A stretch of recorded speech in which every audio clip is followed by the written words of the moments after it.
के इस एपिसोड में हम आपको एक ऐसे इंसान के बारे में बताएंगे जिन्होंने अपने संगीत के साथ पूरी दुनिया को थिरकने पे मजबूर कर दिया। हम बात कर रहे हैं माइकल जैक्सन की। वो इतने बड़े सितारे थे कि उन्हें दुनिया के कोने कोने में जाना जाता था। यहाँ तक कि जिस गांव और शहर में टीवी तक नहीं था, वहाँ भी माइकल जैक्सन के नाम को जाना जाता था। तो आज के इस एपिसोड में हम आपको बताएंगे कि कैसे एक आम इंसान इतना बड़ा महामानव बन गया। ये कहानी शुरू हुई थी ग्रे इंडियाना में 29 अगस्त सन 1958। ये वही दिन था जब माइकल जैक्सन का जन्म हुआ। माइकल जैक्सन की पूरी फैमिली को म्यूजिक से बहुत प्यार था। उनका परिवार काफी बड़ा था। वो 8 भाई बहन थे और फाइनेंशियली बहुत ज्यादा स्ट्रांग नहीं थे। उनका पूरा परिवार 2 बेडरूम के फ्लैट में रहता था। माइकल के पिता एक स्टील कंपनी में काम करते थे और वो एक बैंड फॉल्कन में गिटार भी बजाते थे। और यही एक बड़ा रीजन था कि वो अपने सब बच्चों को म्यूजिक का ज्ञान देते थे। और सन 1964 में माइकल के भाइयों ने एक बैंड बनाया जिसका नाम था जैक्सन ब्रदर्स बैंड। उस वक्त माइकल जैक्सन की उम्र 5 साल की थी। एक कहावत है कि पूत के पैर पालने में ही दिख जाते हैं। माइकल जैक्सन 5 साल की उम्र में ही अपने भाइयों के साथ उस बैंड में शामिल हो गए। और उनके शामिल होने के बाद उन्होंने बैंड का नाम बदलकर जैक्सन 5 रख दिया। वो अलग अलग क्लब्स में परफॉर्म करते थे। फिर 1968 में उनके बैंड ने मोटाउन रिकॉर्ड्स के साथ एक कॉन्ट्रैक्ट साइन किया और 1969 में मोटाउन रिकॉर्ड्स ने उनका पहला एल्बम निकाला जिसका नाम था जैक्सन 5, जिसके सभी गानों को दर्शकों ने काफी सराहा। इस वक्त माइकल जैक्सन की उम्र 11 साल हो गई थी। इसके बाद 1970 में जैक्सन 5 का एक और एल्बम आया जिसका नाम था ABC। इस एल्बम का I want you back song super duper hit हो गया। इसके बाद जैक्सन 5 बैंड बहुत फेमस होना शुरू हो गया। अब वो फाइनेंशियली काफी स्ट्रांग हो गए थे।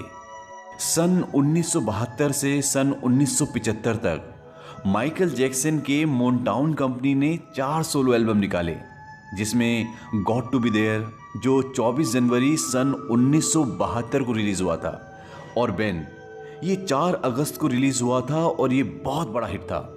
और सन 1989 में माइकल ने अपना पहला सोलो एल्बम निकाला जिसका नाम ऑफ द वॉल था, जिसकी 7 मिलियन कॉपी बिकी। लेकिन माइकल जैक्सन को उनकी जिंदगी की सबसे बड़ी कामयाबी सन 1982 थ्रिलर एल्बम के बाद मिली। इस एल्बम ने उन्हें पूरी दुनिया में फेमस कर दिया। उन्हें 7 ग्रैमी, 8 अमेरिकन म्यूजिक अवार्ड और बहुत सारे अलग अलग अवार्ड भी दिलवाए। थ्रिलर ने म्यूजिक की दुनिया में एक नया इतिहास रच दिया। थ्रिलर उस वक्त तक का सबसे बेस्ट सेलिंग एल्बम बन गया। इस एल्बम की 65 मिलियन कॉपीज बिकी। और जब माइकल इन्हीं गानों पर स्टेज परफॉर्मेंस देते तो लोग उनका गाना सुनकर और डांस के अलग अलग मूव्स देखकर खो जाते। 1982 तक माइकल जैक्सन एक सोलो परफॉर्मर बन चुके थे। फिर सन 1983 में जब मोटाउन कंपनी की 25वीं सालगिरह थी तो उन्होंने अपने भाइयों के साथ एक बार फिर से स्टेज को शेयर किया, जहां माइकल जैक्सन और उनके भाइयों ने अपने कुछ नए और कुछ पुराने गाने परफॉर्म किए। और यहीं पे पहली बार माइकल जैक्सन ने सन 1983 में बिली जीन गाने पर मून वॉक किया। और मून वॉक देखने के बाद पूरी दुनिया इस स्टेप की दीवानी हो गई। बच्चे हो चाहे बड़े, हर कोई मून वॉक सीखना चाहता था। कुछ लोगों का ये मानना था कि मून वॉक माइकल जैक्सन ने बनाई है, लेकिन ये सच नहीं था। मून वॉक को पहले बैक स्लाइड कहा जाता था और इसके बारे में बहुत प्रोफेशनल लोग ही जानते थे। जब माइकल जैक्सन ने पहली बार किसी को मून वॉक करते हुए देखा तो उन्होंने तय किया कि वो भी ये स्टेप जरूर सीखेंगे। और उन्होंने इस स्टेप को सीखने के लिए एक बहुत ही अच्छे कोरियोग्राफर को हायर किया जिनका नाम था जेफरी डैनियल। फिर सन 1985 में माइकल जैक्सन ने अपनी टीम के साथ एक गाने के लिरिक्स लिखे जिसका नाम था वी आर द वर्ल्ड। और इस गाने को उस वक्त के सभी फेमस सिंगरों के साथ रिकॉर्ड किया गया और ये गाना best single selling of all time बन गया। इस गाने की 3 करोड़ कॉपीज बिकी और इससे जो भी मुनाफा हुआ वो सब का सब चैरिटी में दान कर दिया गया। इसके बाद माइकल जैक्सन की अगली एल्बम आई सन 1987 में। इस एल्बम का नाम था बैड, जिसे 4 बार प्लेटिनम सर्टिफिकेट मिला था। और इस एल्बम में माइकल जैक्सन के 4 सिंगल थे। इसका title song bad, man in the mirror, smooth criminal, the way you make me feel, librarian girl और डर्टी डायना ने धूम मचा दी। इस एल्बम की 3.5 करोड़ कॉपीज बिकी और इसके बाद माइकल जैक्सन अब तक के सबसे ज़्यादा प्रसिद्धि पाने वाले सिंगर और डांसर बन चुके थे। फिर सन 1988 में माइकल जैक्सन की एक बुक भी आई।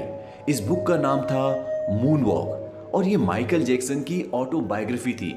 और कुछ ही महीनों में इस बुक की 3.5 लाख कॉपीज बिक गई और बहुत जल्द ये न्यूयॉर्क टाइम्स की बेस्ट सेलिंग बुक्स में भी आ गई। और इस बुक के आने के बाद माइकल जैक्सन की ज़िंदगी के बारे में लोगों को और भी पता चला। Michael Jackson Fred Astaire, James Brown, Bob Fosse इन सब को अपना आदर्श मानते थे और उन्होंने ये बुक फ्रेड एस्टायर को समर्पित की थी। और इतना ही नहीं, माइकल जैक्सन ने स्मूथ क्रिमिनल का वीडियो द बैंड वैगन, जो कि फ्रेड एस्टायर की एक मूवी थी, उससे बिल्कुल मिलता जुलता बनाया था। दरअसल स्मूथ क्रिमिनल गाना माइकल जैक्सन ने फ्रेड एस्टायर को एक ट्रिब्यूट दिया था। इसके अलावा उन्होंने अपनी किताब में बॉब फॉस का भी जिक्र किया, जो एक डांसर, एक्टर, कोरियोग्राफर और डायरेक्टर थे। बॉब फॉस की 1974 में एक फिल्म आई थी जिसका नाम था द लिटिल प्रिंस। और उस फिल्म में बॉब फॉस ने बहुत सारे ऐसे मूव्स किए थे जिन्हें बाद में माइकल जैक्सन ने अपना स्टाइल डालकर लोगों के सामने प्रेजेंट किया।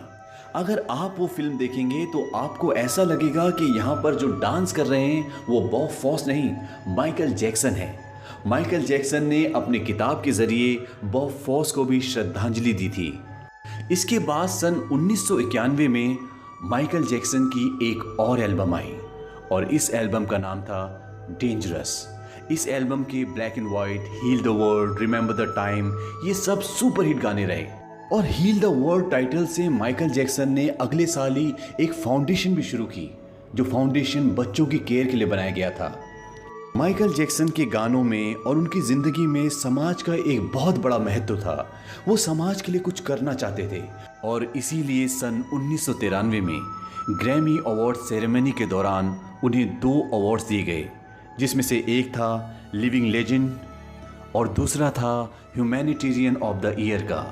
जहां 1993 में माइकल जैक्सन को इतनी प्रसिद्धि मिली, वहीं इसी साल माइकल जैक्सन की ज़िंदगी में बदनामी के काले बादल भी छा गए। एक 14 साल के बच्चे ने माइकल जैक्सन पर अश्लील आरोप लगाए। हालांकि बाद में वो इस केस से बाइज्जत बरी भी हो गए, लेकिन इस घटना से माइकल जैक्सन को बहुत दुख हुआ था। फिर सन 1994 में माइकल जैक्सन ने लीसा प्रेस्ले से शादी कर ली और शादी के 1 साल बाद सन 1995 में माइकल जैक्सन का एक और एल्बम आया जिसका नाम था हिस्ट्री और ये एल्बम बहुत बड़ा हिट रहा। और इसी एल्बम के गाने में माइकल जैक्सन ने अपनी बहन जेनेट जैक्सन के साथ गाना गाया और उसका वीडियो भी बनाया। उसका वीडियो अब तक के सबसे महंगे वीडियोस में से एक है जिसका नाम है स्क्रीम।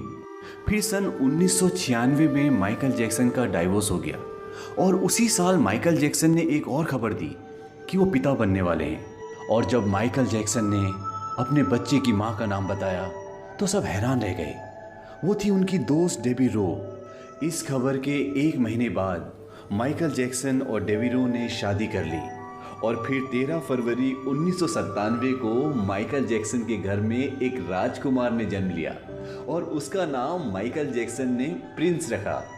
और प्रिंस के आने के बाद उसी साल माइकल जैक्सन ने एक और एल्बम निकाला जिसका नाम था blood on the dance floor और ये एल्बम भी माइकल जैक्सन का बहुत बड़ा हिट रहा। माइकल जैक्सन की प्रतिभा के पूरी दुनिया में प्रशंसक है। और फिर 4 अप्रैल 1998 को माइकल जैक्सन के घर में एक नन्ही सी परी ने जन्म लिया जिसका नाम माइकल जैक्सन ने पेरिस रखा। फिर अक्टूबर सन 1999 में माइकल जैक्सन और उनकी पत्नी का डाइवोर्स हो गया। फिर सन 2000 में माइकल जैक्सन ने 2 बड़े कॉन्सर्ट कैंसिल कर दिए और जिसके लिए ऑर्गेनाइजर्स ने उनके ऊपर लगभग 21 मिलियन का जुर्माना लगाया।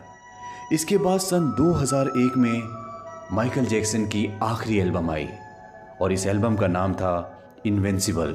ये एल्बम भी बहुत बड़ी हिट रही और ये माइकल जैक्सन के जीवन की 10वीं सोलो एल्बम थी। इसके बाद सन 2002 में माइकल जैक्सन के घर में एक और बच्चे ने जन्म लिया। ये बच्चा सैरोगेसी के थ्रू हुआ था और इसी साल माइकल जैक्सन को आर्टिस्ट ऑफ द मिलेनियम का अवार्ड भी दिया गया। फिर वो 4 साल तक गायब रहे। इसके बाद सन 2006 में वो लंदन में वर्ल्ड म्यूजिक अवार्ड फंक्शन के दौरान परफॉर्म करते हुए नजर आए। इस परफॉर्मेंस के बाद माइकल जैक्सन ने कोई परफॉर्मेंस नहीं की और फिर 5 मार्च 2009 को वो पब्लिक के सामने आए और उन्होंने कहा कि वो एक कॉन्सर्ट करेंगे जिसका नाम होगा दिस इज़ इट और ये उनकी ज़िंदगी का आखिरी कॉन्सर्ट होगा। लेकिन इससे पहले कि कॉन्सर्ट की डेट आती, 25 जून सन 2009 को माइकल जैक्सन को दिल का दौरा पड़ा और वो हमेशा के लिए इस दुनिया को छोड़ के चले गए। ये वही घर है जहां माइकल जैक्सन का जन्म हुआ था और उन्होंने अपना बचपन बिताया। इसी 2 कमरे के मकान में वो अपने माता पिता और 7 भाई बहनों के साथ रहते थे। माइकल जैक्सन को उनके पूरे जीवन काल में जो अवार्ड्स मिले उनकी सूची इस प्रकार है। American music award 26, Billboard music award 17, Brit award 6, MOBO award 1, Grammy award 13, Danish music award 2, MTV VMA award 18, Soul Train award 12, world music award 16 और इतना ही नहीं, माइकल जैक्सन के नाम 39 गिनीज वर्ल्ड रिकॉर्ड भी दर्ज हैं। तो ये थी कहानी एक लेजेंड की। अगर आपको ये वीडियो अच्छा लगा तो इसे लाइक करें और कमेंट बॉक्स में अपने सजेशंस लिखना ना भूलें।